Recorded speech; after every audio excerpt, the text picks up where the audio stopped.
treated in the Pediatric Intensive Care Unit can be physically and emotionally difficult for children. Being critically ill or injured at a young age impacts children at an important time in brain development. Young children who have been admitted to PICU may be at a higher risk of developmental difficulties later on than children who haven't been treated in hospital or intensive care. Some children may recover from their illness or injury and their treatment in PICU with little or no developmental impact.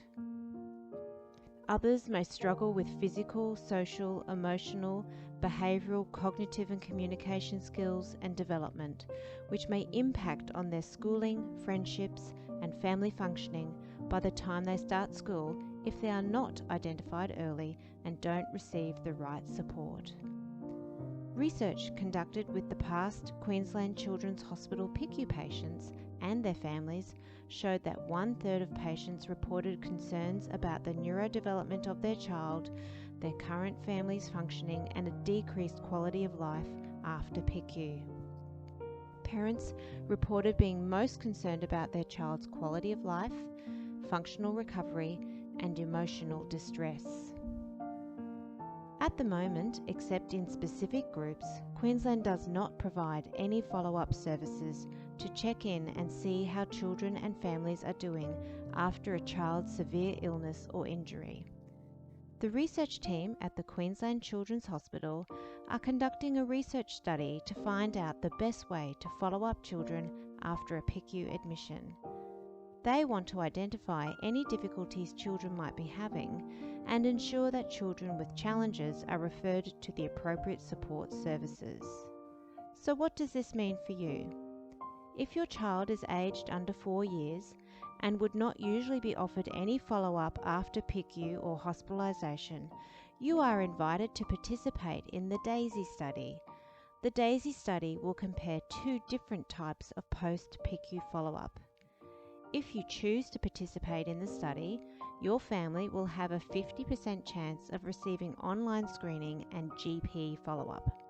This means that you will complete a range of questionnaires online that take approximately 45 minutes to complete. You will complete these questionnaires when your child is discharged from PICU and at 1, 3 and 6 months after discharge. The research team will provide a report of your answers to you and your nominated family GP, and you and your child will visit the GP to discuss the results each time. You might discuss referral to support services like psychology, speech therapy, and so on if required.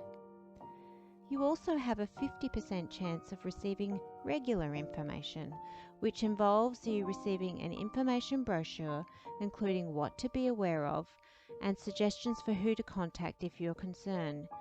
We will also advise you to download apps which contain information about routine updates on appropriate developmental milestones and activities. You will also complete a range of questionnaires when your child is discharged from the PICU and at 1, 3 and 6 months after discharge.